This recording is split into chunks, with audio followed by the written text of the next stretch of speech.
Shalom, selamat pagi saudara yang kekasih. Pada pagi hari ini kita belajar tentang kebenaran firman Tuhan. Kita baca di dalam Roma 15 ayat yang keempat. Saya bacakan. Sebab segala sesuatu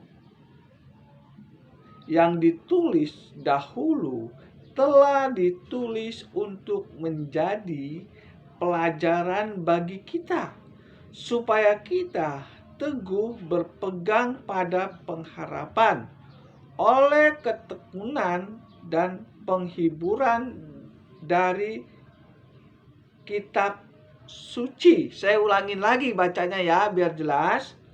Di dalam Roma 15 ayat yang keempat, saya ulangi lagi. Sebab segala sesuatu yang ditulis dahulu telah ditulis untuk menjadi pelajaran bagi kita, supaya kita teguh berpegang pada pengharapan oleh ketekunan dan penghiburan dari kitab suci. Jelas ya? Saudara dengarnya jelas ya? Semua tulisan yang ada di dalam kitab suci ini itu untuk pelajaran bagi kita, supaya kita jangan sampai masuk neraka, intinya begitu. Nah, semua tulisan yang ada di dalam Alkitab ini orangnya sudah mati semua. Ada yang masuk ke surga, ada masuk ke neraka. Nah, kita yang masih hidup disuruh Tuhan belajar dari Alkitab ini yang ada dicatat ini. Kenapa dia masuk surga? Kenapa dia masuk neraka? Nah, itu untuk kita. Supaya apa? Supaya kita jangan sampai mati masuk neraka. Itu maksudnya. Jadi firman Tuhan ini sangat baik. Karena di dalam firman ini adalah pelajaran tentang masuk surga atau masuk neraka. Saya hamba Tuhan hanya ingin menjelaskan, jangan sampai kita masuk neraka. Ya, kita pelajarin apa yang ada dicatat di dalam Alkitab ini. Kita baca di dalam Kejadian tentang Adam dan Hawa. Ya, Kejadian 2 ayat yang ke-15 saya bacakan. Tuhan Allah mengambil manusia itu dan menempatkannya di dalam Taman Eden untuk mengusahakan dan memelihara taman itu. Lalu Tuhan Allah memberi perintah kepada manusia, semua pohon di dalam taman ini boleh kamu makan buahnya dengan bebas, tetapi pohon pengetahuan yang baik dan yang jahat itu janganlah kamu makan buahnya, sebab pada hari engkau memakannya pastilah engkau akan mati. Ini pelajaran untuk kita. Adam dan Hawa tinggal di Firdaus. Firdaus itu sorga, saudara yang kekasih. Setelah Adam dan Hawa tinggal di Firdaus, dia boleh makan buah yang ada di dalam taman itu. Tetapi Tuhan melarang makan buah pengetahuan baik dan jahat.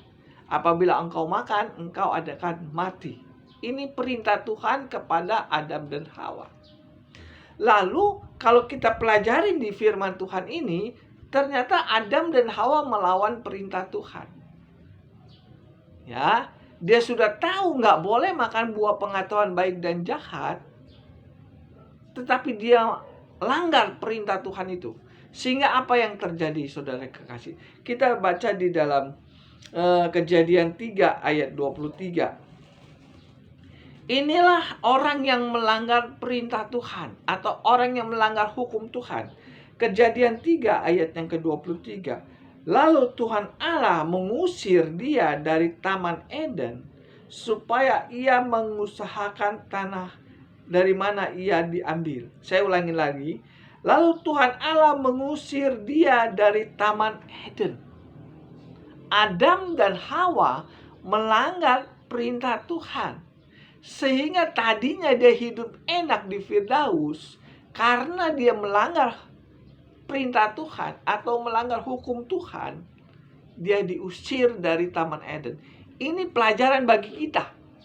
Tadi di Roma 15 ayat 4, semua tulisan yang ada di dalam Alkitab ini untuk kita pelajarin. Untuk kita yang masih hidup.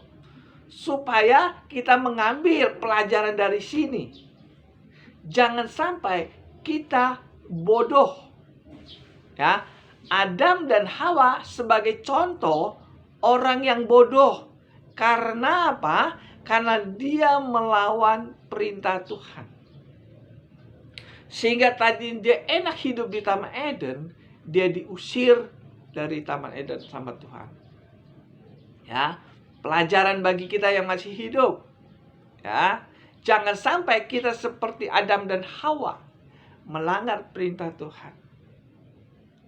Itu maksudnya. Ya, kalau saudara baca di Yeskiel ya, Yeskiel, tunggu sebentar. Yeskiel 12 ayat yang ke 28. Yeskiel 12 ayat yang ke 28. Oleh karena itu katakanlah kepada mereka, berfirmanlah Tuhan Allah, tidak satu pun dari firmanku akan ditunda-tunda. Apa yang kufirmankan akan terjadi. Demikianlah firman Tuhan. Saya ulangi lagi. Tidak satu pun dari firmanku akan ditunda-tunda. Apa yang kufirmankan itu akan terjadi. Saudara yang kekasih. Tuhan berfirman kepada Adam dan Hawa, tidak boleh makan buah pengetahuan baik dan jahat. Apabila engkau makan, engkau akan mati. Itu adalah firman Tuhan kepada Adam dan Hawa. Tetapi Adam dan Hawa melanggar. Dia tidak mau nurut perintah Tuhan. Sehingga pada waktu dia makan, firman Tuhan tidak akan ditunda-tunda. Hari itu dia makan. Hari itu juga dia diusir dari Taman Firdaus. Sama seperti Yeskiel 18 ayat yang ke-12. Yeskiel 12 ayatnya 28. Terbalik ya. Yeskiel 12 ayat 28. Tidak satu pun dari firmanku akan ditunda-tunda. Apa yang kufirmankan akan terjadi. Jadi nggak boleh main-main nama Tuhan. Kalau firman Tuhan mengatakan, itu pasti akan terjadi. Dan di sini dikatakan, firman Tuhan yang sudah dicatat di dalam Alkitab ini, itu pelajaran bagi kita yang masih hidup. Jangan sampai kita terjadi seperti Adam dan Hawa, melanggar perintah Tuhan. Orang yang melanggar perintah Tuhan atau orang yang melanggar hukum Tuhan itu jahat di mata Tuhan. Sehingga dia diusir dari Taman Eden. Nah, saudara, kalau baca di dalam Wahyu 22, kita pelajarin pelan-pelan ya. Wahyu 22 ayat yang ke-11, barang siapa yang berbuat jahat, biarlah ia terus berbuat jahat. Barang siapa yang cemar, biarlah ia terus cemar. Dan barang siapa yang benar, biarlah terus bertambah benar. Barang siapa yang kudus, biarlah ia terus hidup kudus. Ini peringatan. Ini kitab Wahyu adalah kitab yang terakhir, pesan Tuhan kepada manusia. Pesan Tuhan kepada manusia dicatat di dalam kitab Wahyu yang terakhir. Biarlah yang jahat semakin jahat, yang cemar semakin cemar, yang berdosa semakin berdosa, yang benar semakin benar. Ini peringatan bagi kita yang masih hidup. Jangan kita berdosa semakin berdosa. Kalau saudara nggak sadar, saudara pasti berdosa terus. Ada peribahasa begini, saudara yang kekasih. Ini peribahasa, saya sering dengar. Kalau bisa dipersulit, untuk apa dipermudah? Ya, sering saudara dengar kayak gitu ya.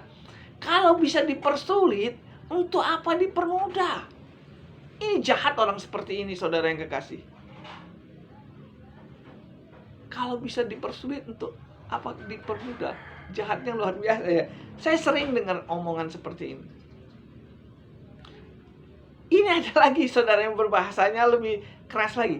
Kalau kita bisa berbuat dosa, untuk apa hidup kudus? Ya kan? Ini bahasa yang hampir sama. Kalau bisa dipersulit, untuk apa dipermudah? Kalau kita bisa berbuat dosa, untuk apa kita hidup kudus? Nah, ini seperti ayatnya sepele ya. Apa yang saya katakan itu seperti sepele, tapi ini dalam, saudara yang kekasih.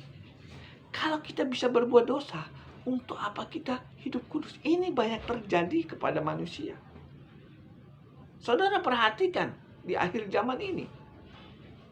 Banyak hamba Tuhan mengatakan berbuat dosa nggak apa-apa, karena kita sudah mendapatkan kasih karunia. Berbuat dosa nggak apa-apa, nggak ada manusia yang nggak sempurna. Nah, perkataan ini sama seperti kalau bisa dipersulit, untuk apa dipermudah? Sama seperti ini. Kalau bisa berbuat dosa, untuk apa hidup kudus? Makanya firman Tuhan di dalam Wahyu 22 ayat 11, jangan sampai kita berbuat dosa, terus berbuat dosa, itu maksudnya. Jangan sampai setelah kita berbuat jahat, kita berbuat jahat terus. Ini firman Tuhan sudah mengatakan, jangan sampai kita berbuat dosa, berdosa terus. Di akhir zaman ini, manusia itu semakin jahat, saudara yang kekasih.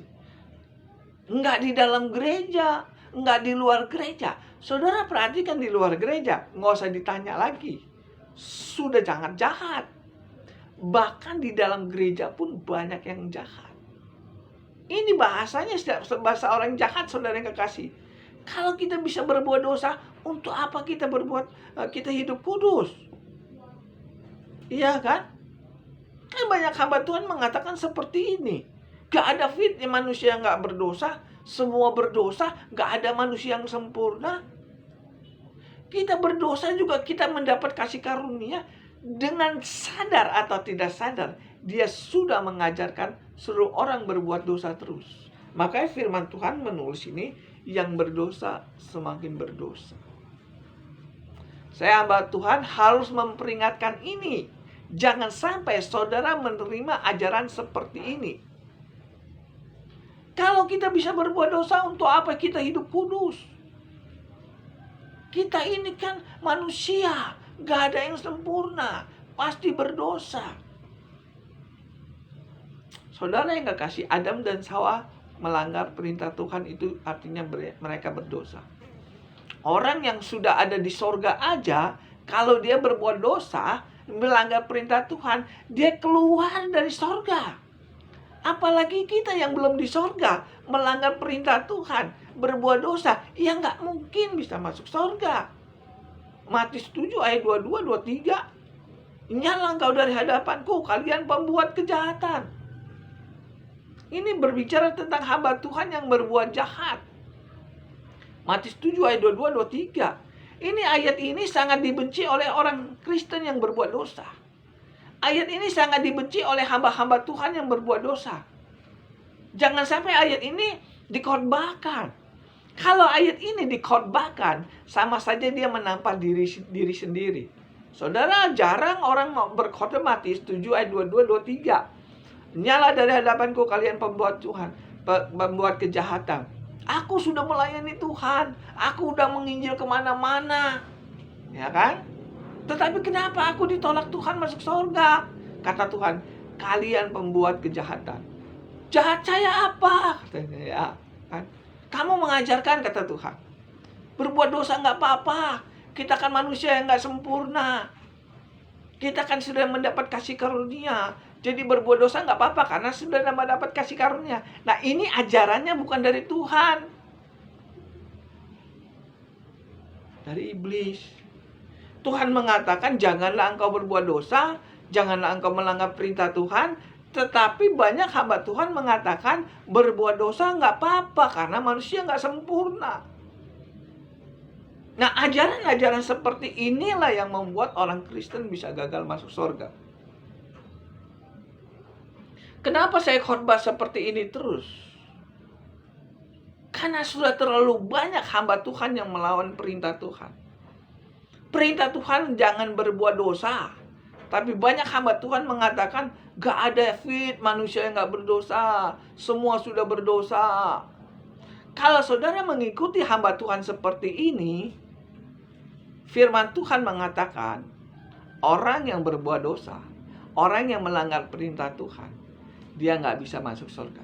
Yang sudah di surga saja, kalau melanggar perintah Tuhan, dia nggak boleh tinggal di surga. Contohnya Adam dan Hawa.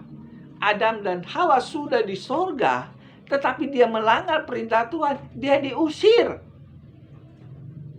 Kalau di surga ada aturan Tuhan, apalagi di dunia ini, pasti ada aturan Tuhan. Kalau di surga aja ada undang-undang Tuhan. Adam dan Hawa. Contohnya Adam dan Hawa sudah di surga, Tuhan buat aturan. Nggak boleh makan buah pengetahuan baik dan jahat, apabila kau makan, kau mati. Di surga aja ada aturan Tuhan. Nah, masa di dunia ini nggak ada aturan Tuhan? Pasti. Aturan Tuhan yang ada di muka bumi, itu namanya hukum Tuhan. Apa itu hukum Tuhan? Hukum Tuhan adalah hukum Taurat. Kita baca di dalam Keluaran 31 ayat yang ke-18. Dan Tuhan memberikan kepada Musa setelah ia selesai berbicara di Gunung Sinai kedua loh hukum Allah, loh batu yang ditulis oleh jari Allah. Kedua loh hukum Allah, loh batu yang ditulis oleh Allah. Jadi hukum Tuhan itu yang menulis Tuhan. Tuhan memberikan hukum kepada Musa untuk disampaikan kepada bangsa Israel. Yang menulis hukum Musa, hukum Taurat itu adalah hukum, yang menulis hukum Tuhan itu adalah jari tangan Tuhan. Jadi kalau saudara melanggar hukum Tuhan di muka bumi ini, saudara jahat di mata Tuhan karena melanggar hukum Tuhan. Biarlah yang jahat semakin jahat, yang berdosa semakin berdosa, yang cemar semakin cemar. Kalau saudara melakukan perintah hamba Tuhan berbuat dosa nggak apa-apa, karena kita nggak ada sempurna, karena kita mendapat kasih karunia, maka saudara diajarkan untuk melawan perintah Tuhan.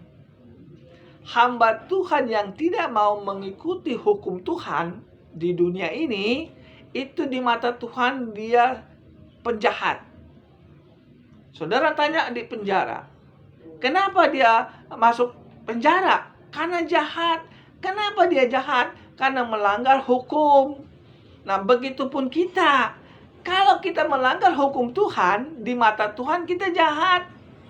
Kalau kita jahat, hukumannya masuk neraka. Kalau ada hamba Tuhan mengatakan nggak usah menjalankan hukum Tuhan, nggak usah menjalankan hukum Taurat, maka saudara diajarkan untuk melawan Tuhan. Kalau saudara melawan Tuhan, saudara mati, pasti masuk penjaranya Tuhan. Penjaranya Tuhan adalah neraka.